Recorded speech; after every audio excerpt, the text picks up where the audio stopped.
Okay, picture the scene.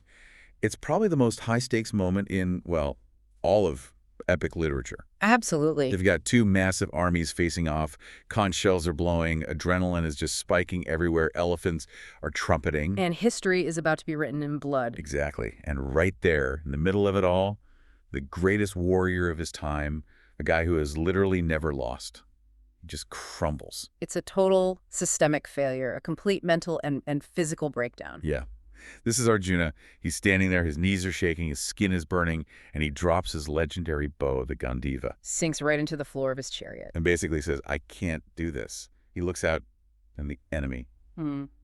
It's not some monster horde, it's his family, his teachers. His own kin. And he's just paralyzed by this wave of grief and compassion. It's a powerful place to start because it completely subverts the hero trope. Right? The hero's supposed to give a big speech. Not have a panic attack. And that's where we begin our deep dive today. We are looking at the Srimad Bhagavad Gita, specifically Chapter 2, Sankhya Yoga. Now, I know what you might be thinking. Ancient scripture. Is this going to be a theology lecture? Because, I'll be honest, when I hear ancient text, my mind sometimes goes to something, dusty and detached. Yeah, sure. But the source material we have today treats this less like a religious hymnal and more like a psychological case study. It's almost a user manual for the mind under extreme pressure. That is the best way to see it. Chapter 2 is often called the table of contents for the entire Gita. If you get this chapter, you've got the blueprint. So what's in this blueprint? We're going to unpack three massive pillars. First, the nature of the self, or, why grief might be based on a visual illusion. Okay. Second, the art of karma yoga, how to work without that constant anxiety about the results. And finally, the profile of a Sthitaprajna. Sthitaprajna. It sounds like something you'd unlock in a video game. A person of steady wisdom. But before we get there, we have to deal with Arjuna's breakdown, because this isn't just him feeling a bit down, it's visceral. It's physical. It is. The text uses the phrase hridaya darbalyam, a weakness of heart. Arjuna argues that winning a kingdom soaked in blood is actually worse than begging. It's a total lose-lose for him. Yeah. If he fights, he kills his family. If he doesn't, he fails his duty. He's completely trapped. And this is where it gets really interesting. Arjuna is weeping a complete mess, and his charioteer, Krishna, who's been listening to all this, He smiles. prahasaniva, as if smiling. Yeah, so why the smile? I mean, your best friend is having a meltdown and you're smiling. That feels a little cold. Is he mocking him? That's a common reading, but the commentators are very clear. It's not a mocking smile. It's a smile of perspective. Perspective. Think of a parent watching a child have a tantrum because their favorite toy is lost under the sofa. The parent isn't cruel for not panicking. They can see the sofa. Ah, I see. So Krishna can see something Arjuna can't. He sees that Arjuna's grief, as intense as it is, comes from a fundamental misunderstanding of reality, from what the text calls avidya, or ignorance. And this moment, it changes their whole relationship, right? Yeah. They were just friends before this. Exactly. Arjuna stops arguing. He hits rock bottom and just says, I'm confused about my duty, my dharma. Please guide me. He surrenders his ego. That's when the teaching really begins. Okay, so what's the first lesson? Because Krishna goes straight for the core of Arjuna's grief, which is death. He does. He basically delivers a metaphysical sledgehammer. He says, you are grieving for those who are not worthy of grief. Wow. He introduces this idea of the Atman, the soul, and he says there was never a time when any of them didn't exist, and there will never be a time when they cease to exist. And this is where we get that really famous analogy, the one about changing clothes. Sloka 22, it's iconic. Just as a person discards worn-out clothes and puts on new ones. The soul discards worn-out bodies and enters new ones. Precisely. Okay, I have to play devil's advocate here for a second. Please. Isn't that a bit convenient? If I'm Arjuna, worried about killing people, and you tell me, don't worry, you're just changing their outfit, isn't that a dangerous way to devalue life? That is a very sharp and important question. It sounds like something a villain would say to justify, a massacre. I didn't kill them, I just liberated their souls. And that's the key distinction. Krishna isn't saying the act of killing is trivial. He's addressing the grief. He's trying to shift Arjuna's focus from the idea that the body is the person. So it's about building resilience against loss, not a license to cause it. Exactly. It's about witness consciousness. To drive the point home, he lists these properties of the soul. It can't be cut by weapons, burned by fire. Wetted by water, dried by wind. It's tough stuff, whatever it is. It's immutable, all-pervading. You know, reading through the notes, this whole section gave me a surprisingly scientific vibe, almost like physics. You're picking up on the conservation principle. Right. Energy cannot be created or destroyed, only transformed. The Gita applies that same logic to consciousness. It makes a very strict distinction between the real, or sat, and the unreal, asat. And what's the definition there? The unreal is what's always changing. Our bodies, our thoughts, the world. It has no permanent existence. The real is that which can never, ever cease to exist. Even if Arjuna accepts this, he still has to fight. And for our listeners, knowing your soul is eternal doesn't really help when you have a deadline at 5 p.m. and you're freaking out. And that's why philosophy, or Sankhya, is only the first part of the answer. You can't just think your way out of a problem. You have to act. Which brings us to pillar number 2, Karma Yoga. The yoga of action. Right, because Arjuna's whole problem is anxiety about the result of his actions. He's stuck on the outcome. Yeah. This is where we get that verse, maybe the most quoted verse in all of Indian philosophy, Sloka 47. You have the right to perform your prescribed duty, but you are not entitled to the fruits of action. Yeah, that's the one. Okay, stop right there. Because I have to push back on this too. In the modern world, not entitled to the fruits sounds like really bad career advice. I can see why it would sound that way. Work hard, but don't expect a bonus. If I told my boss I don't care about results, I'd be out of a job. We live in a results-oriented world. It definitely sounds counterintuitive, but let's look closer. Krishna isn't saying don't have goals. He's not saying don't get paid.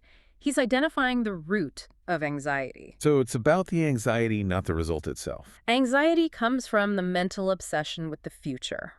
Will I succeed? What will they think? Is this good enough? That constant mental chatter splits your focus. So entitled to the fruits really means you can't control the outcome, so stop obsessing over it. You control the input, the process, not the output. And this leads to a very practical definition of yoga in the text. Yoga is skill in action. Skill in action. I like that. It's not about being a contortionist. It's about doing your job with total focus. Think about a surgeon in the middle of a complex operation. If their mind is on, what if I get sued? What if I get famous for this? Their hands will shake. They've lost their yoga. They've lost their skill in action. The obsession with the result actually makes you worse at getting the result. And Krishna warns against becoming a kripana, which means a miser. A miser here is someone who's wretched because they only work for the results. They're constantly trying to bargain with the future. I'll only be happy if. Exactly. Karma yoga is about dropping that anxiety. It creates what the text calls samatvam, equanimity. Equanimity. Being steady whether you win or lose. That is so hard to do, though. I mean, why is it so difficult for us to just stay calm? Because our minds get hooked. And the text actually gives a terrifyingly precise roadmap for how we lose that calmness. It's called the ladder of fall. The ladder of fall. Sounds like a heavy metal album. It's a psychological chain reaction of ruin, and it starts with something incredibly simple, contemplation. Just thinking about something. Just brooding on an object of desire. Sloka 62. By dwelling on objects, attachment is developed. So you see a luxury watch on social media, you stop, you think about it. Okay, I'm thinking about the watch, I'm attached. What's next? From attachment comes desire, the craving. You feel you must have it. Now, what happens if that desire is blocked? Frustration, anger. Right. From desire comes anger. And this is where the slide gets really steep. From anger, you get delusion. You can't see straight. The red mist descends. Yeah, I've definitely sent an angry email I regretted about 10 minutes later. And that regret comes from the next step, loss of memory. You forget who you are, your values, your professional standards. You're just a ball of reaction. It's not amnesia, it's forgetting your own self. And from there, the destruction of buddhi, your intellect, your moral compass, your decision-making faculty. Once that's gone, the person is, well, ruined. That is a frighteningly fast spiral from I kind of want that to total personality breakdown. And the source is clear. The problem isn't the watch, it's the brooding, the mental chewing that starts the chain reaction. So how do we stop the brooding? What's the alternative? This has to bring us to that final piece, this Sthitaprajna. The person of steady wisdom. Arjuna asks, what does this person look like? How do they talk? How do they sit? He wants a profile. And Krishna gives him two amazing analogies. The first one is the tortoise. I love this visual. Me too. He says, just as a tortoise withdraws its limbs into its shell at any sign of danger, the wise person withdraws their senses from sense objects. Does that mean we're supposed to just hide in a shell?